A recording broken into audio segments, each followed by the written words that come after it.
এবার স্বরাষ্ট্রমন্ত্রী জনাব সালাউদ্দিন আহমেদকে ক্ষমা চাইতে হবে এবং তার পদত্যাগ নিশ্চিত করতে হবে। তার ক্ষমা চাওয়া এবং পদত্যাগের দাবি সম্পূর্ণ যৌক্তিক এবং জোরালো হচ্ছে। জামাত ইসলামী এবার সোচ্চার। দর্শক, দেশে আইনশৃঙ্খলা পরিস্থিতির ভয়াবহ অবনতি এবং সামগ্রিক রাজনীতি এবং পরিস্থিতি জামাতের নিয়ন্ত্রণে বলা যায়। এর মানে বিএনপি কিছুই পাচ্ছে না। জামাতের যে দায়িত্ব তারা সমালোচনা করছে এবং চোখে আঙুল দিয়ে বিএনপির ব্যর্থতা ধরিয়ে দিচ্ছে। এটাই হচ্ছে জামাতের সফলতা এবং জামাতের নিয়ন্ত্রণ। আইনশৃঙ্খলা পরিস্থিতি যথাযথ রাখার ক্ষেত্রে জামাতের কোনো দায় নেই। জামাতের দায় হচ্ছে তারা আইন মানবে, আইনের প্রতি শ্রদ্ধাশীল থাকবে এবং জনগণকে আইন মানার কথা বলবে। আর সরকারের যে ব্যর্থতা সেটা সমালোচনা করবে। এই জায়গায় জামাত ঠিক আছে। তো দর্শক, বাংলাদেশের সবচেয়ে reasonable political party Jamaat Islami. কারণ যে কোনো মুসলমান এটা বিশ্বাস করতে বাধ্য হবেন এবং বিশ্বাস না করলে তার ঈমান থাকবে না যে আল্লাহর যে বিধান, আল্লাহর যে আইন, কোরআনের যে আইন, ইসলামের যে বিধান, তার চাইতে শ্রেষ্ঠ কোনো বিধান হতে পারে না। ইসলামের কোনো বিধানে ভুল আছে একথা যদি কেউ বলে তার ঈমান থাকবে না, তাকে নতুনভাবে মুসলমান হতে হবে। এবং ইসলামের কোনো বিধানকে যদি কেউ ছোটখাটো বা তুচ্ছ তাচ্ছিল্য করে তাহলে তার শাস্তি কিন্তু মৃত্যুদণ্ড। এটা কি জানেন? এ বিষয়ে ফকিহগণ একমত। ইসলামের কোনো বিধানকে কেউ তাচ্ছিল্য করলে সে মুরতাদ হয়ে যাবে, ছোট করলে সে মুরতাদ হয়ে যাবে। এই পার্থক্যটা বুঝাই। ইসলামের কোনো বিধান না মানলে সে অপরাধী, আল্লাহ তাকে ক্ষমা করতে পারেন, কিন্তু তাচ্ছিল্য করলে সে মুরতাদ, তার শাস্তি মৃত্যুদণ্ড। যেমন নামাজ, কেউ নামাজ না পড়লে আল্লাহর কাছে মাপ চাইলে আল্লাহ মাফ করতে পারে। নামাজ না পড়াটা কবিরা গুনাহ, ফরজ ইবাদত নামাজ না পড়াটা কবিরা গুনাহ। কিন্তু নামাজকে ছোট করা, যে নামাজ এটা কোনো ইবাদত হলো, এটা অচল, এটা চলে না, এই যুগে নামাজ এর কোনো প্রয়োজন নেই, এরকম কথা যদি কেউ বলে তাহলে সে মুরতাদ হয়ে যাবে। তো দর্শক, জামাত ইসলামী একটা ইসলামী দল, স্বাভাবিকভাবেই তারা ইসলামের পক্ষে বলবে এবং তাদের রাজনীতি, তাদের জীবন দর্শন সবকিছু হচ্ছে ইসলাম। তারা আল্লাহর জমিনে আল্লাহর আইন কায়েমের রাজনীতি করে। সংসদ ও আল্লাহর আইন কায়েমের কথা সরাসরি জামাত বলে, রাজনৈতিক মাঠে বলে। কিছুদিন আগে অধ্যাপক মুজিবুর রহমান, জামাত ইসলামীর এমপি, আল্লাহর জমিনে আল্লাহর আইন কায়েমের কথা বলেছেন সংসদে। তো দর্শক, আবারও বাংলাদেশে জানেন যে ধর্ষণ কাণ্ড নিয়ে বাংলাদেশ উত্তাল। কেমন যেন বিএনপি ক্ষমতায় আসলেই বিএনপি শব্দের সাথে কেমন যেন ধর্ষণ শব্দটা রিলেটেড, এটা বিএনপির সাথে যায়। বিএনপি ক্ষমতায় এসেছে, ধর্ষণ বেড়ে গেছে এবং খুব সহজেই ধর্ষকটা পার পেয়ে যায়। আইনের শাসন নেই। এবং একটা বিষয় মনে রাখবেন যে ধর্ষণের সাথে শুধু মানুষের যৌন চাহিদা রিলেটেড নয়, ধর্ষণের সাথে বেসিক্যালি ক্ষমতা এবং দম্ভ জড়িত। যে ক্ষমতার একটা বহিঃপ্রকাশ হচ্ছে ধর্ষণ। এজন্য দেখবেন যে ধর্ষণের সাথে সাধারণত ক্ষমতাসীনরা জড়িত থাকে। বাংলাদেশে 12 ফেব্রুয়ারির পর যদি হিসাব করেন যত ধর্ষণ হয়েছে তার 90% বিএনপি করেছে। খোঁজ নেন বিএনপি ছাত্রদল বা তাদের সাথে জড়িত যারা, তারা। কিছু কিছু বিষয় আছে নন পলিটিক্যাল, বাট বেশিরভাগ ধর্ষণ হচ্ছে পলিটিক্যাল।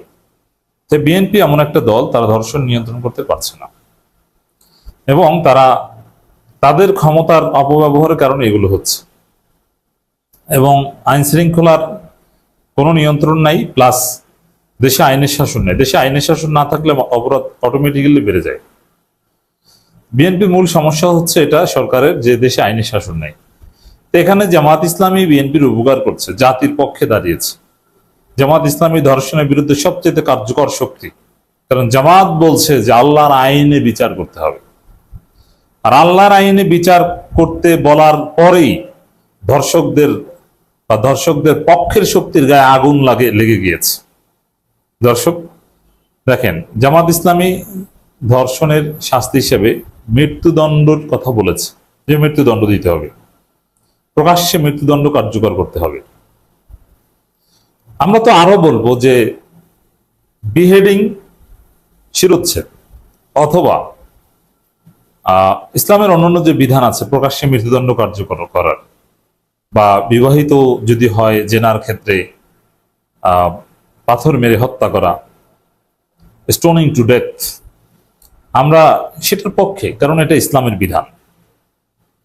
আমরা কোরআনের আইনের পক্ষে, ইসলামের বিধানের পক্ষে। প্রত্যেক মুসলমান কোরআনের আইনকে রেসপেক্ট করতে বাধ্য। যদি না করে তাহলে তার ঈমান থাকবে না। তো জামাত স্বাভাবিকভাবে, যেহেতু ইসলামী দল, তারা প্রকাশ্যে মৃত্যুদণ্ডের কথা বলেছে, কিন্তু বিএনপি এটা সহ্য করতে পারে না। তারা বলছে, স্বরাষ্ট্রমন্ত্রী বলেছেন যে প্রকাশ্যে মৃত্যুদণ্ড প্রদান এটা মধ্যযুগীয় কাজ, অথচ এটাই হচ্ছে ধর্ষণ রোধে একমাত্র কার্যকর পদ্ধতি। পৃথিবীর অনেক দেশ সভ্য হয়েছে, যেমন যুক্তরাষ্ট্র, পশ্চিমা দেশগুলো সভ্য, কিন্তু তারা কিন্তু ধর্ষণ রোধ করতে পারেনি। আপনি যুক্তরাষ্ট্রে যান, সেকেন্ডে সেকেন্ডে ধর্ষণ হয়।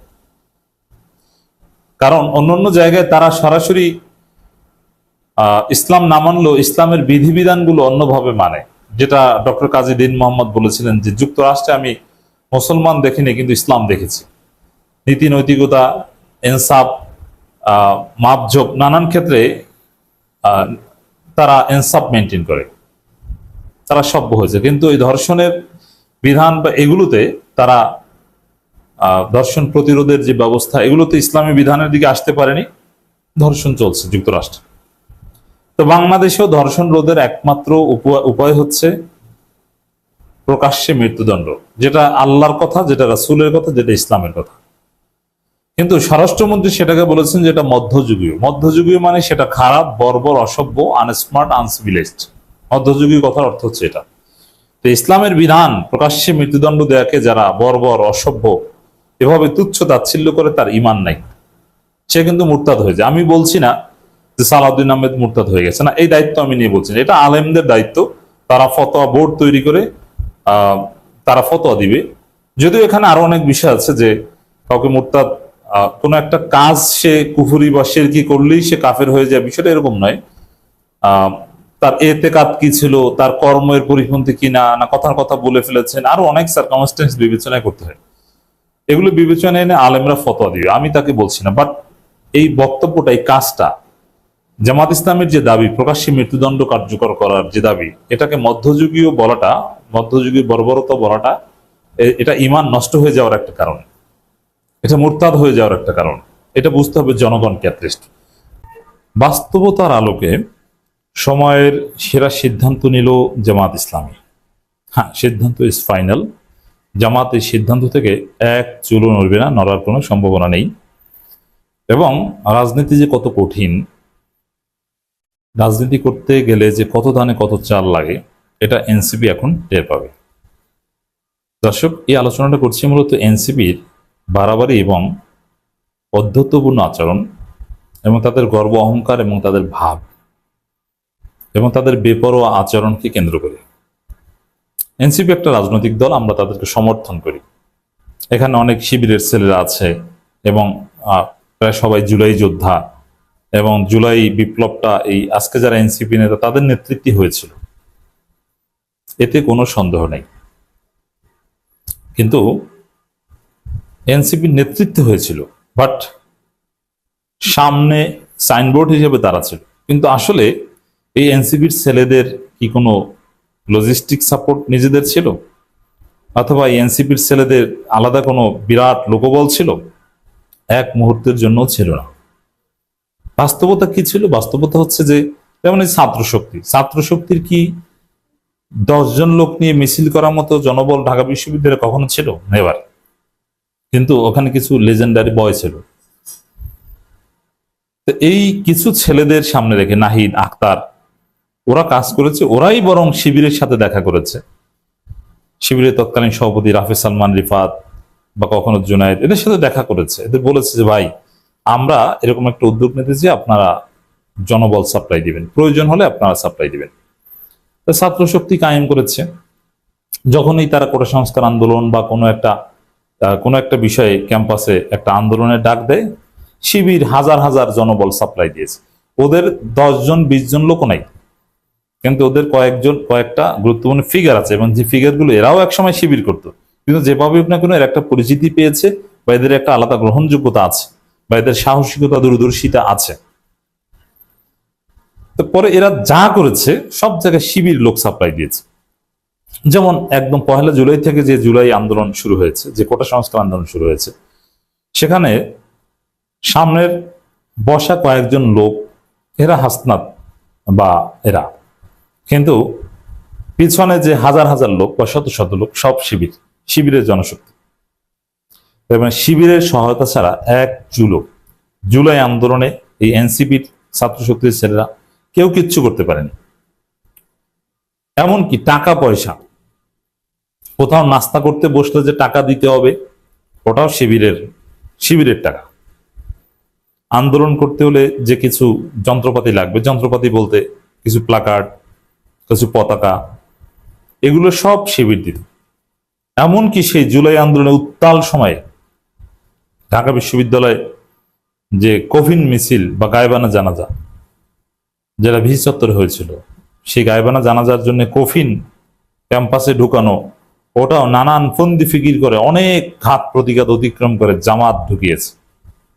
সাবেক শিবির, ঢাকা বিশ্ববিদ্যালয় শিবিরের সাবেক সভাপতি শাহ মাহফুজুল হক, তিনি ঢুকিয়েছে এবং তাদের কাছেই হেল্প চাইতো। মানে এনসিপি, ছাত্রশক্তি, জুলাই বিপ্লব, এগুলো সবকিছুর নেপথ্যে জামাত শিবির, কিন্তু প্রকাশ্যে বা সামনে ছিল এই এনসিপির ছেলেরা, তখনকার সময় ছাত্রশক্তির ছেলেরা। এটা ওরা ভালোভাবেই জানে যে আমরা যা করেছি পুরো জাতিকে, এই যে সমন্বয়ক থেকে শুরু করে যেভাবে সেই 9 দফার ঘটনা, শিবির কিভাবে 9 দফা সাংবাদিকদের কাছে পৌঁছে দিয়েছে, কিভাবে এই সমন্বয়কদের হাসপাতালে আটকে রাখা হয়েছিল, সেখান থেকে রোগী সাজিয়ে অ্যাম্বুলেন্স নিয়ে তাদেরকে গোয়েন্দা সংস্থার চোখ ফাঁকি দিয়ে কিভাবে বের করে এনেছে জামাত শিবির, সবকিছু জানে। বাস্তব কথা হচ্ছে যে এনসিপি কিংবা ছাত্রশক্তি জুলাই আন্দোলনে যেভাবে নেতৃত্ব দিয়েছিল, তারা শুধু খোসা, ভিতরের মাল মশলা সব জামাত অ্যান্ড শিবির, এটা তারা ভালোভাবে জানে।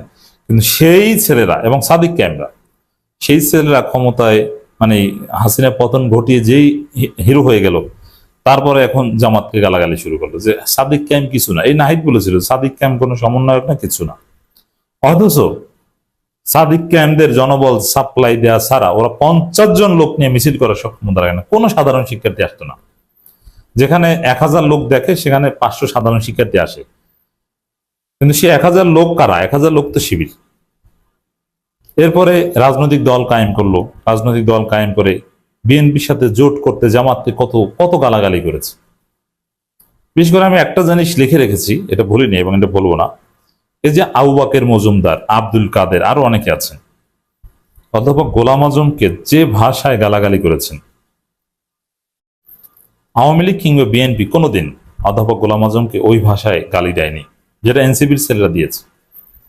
তারেক রহমান গোলাম আজমকে দেখলে স্যার বলে দাঁড়িয়ে যেতেন, খালেদা জিয়া স্যার বলে দাঁড়িয়ে যেতেন, অত্যন্ত শ্রদ্ধেয় ছিল। আপনি 2006 সালে জামাতের রোকন সম্মেলন দেখেন, কিভাবে গোলাম আজমকে শ্রদ্ধা দেখিয়েছে আজকে প্রধানমন্ত্রী তারেক রহমান, খালেদা জিয়া, এমনকি শেখ হাসিনা গোলাম আজমকে কিভাবে শ্রদ্ধা করত আপনি জানেন? সেই গোলাম আজমকে অকথ্য ভাষায় যেভাবে গালাগালি করেছে এনসিপির ছেলেরা, আমি অবাক। এবং তারা এক একজনের সাবেক শিবির করা, আরো নানান সময়। এমনকি আওয়ামী লীগের সাথে একই সাথে 1971 জামাতের মানবতা বিরোধী অপরাধের বিচার করার প্রস্তাবও এই এনসিপির ছেলেরা দিয়েছিল। এবং আজকে যদি এনসিপির জোটটা জামাতের সাথে না হয়ে বিএনপির সাথে হতো, তাহলে এরা কি করতো আপনি জানেন? ওরা এখন জামাত নেতাদের গ্রেপ্তারের দাবি করতো, যে এদেরকে জেলে ঢুকাও। এরা এতটা জঘন্য ছিল।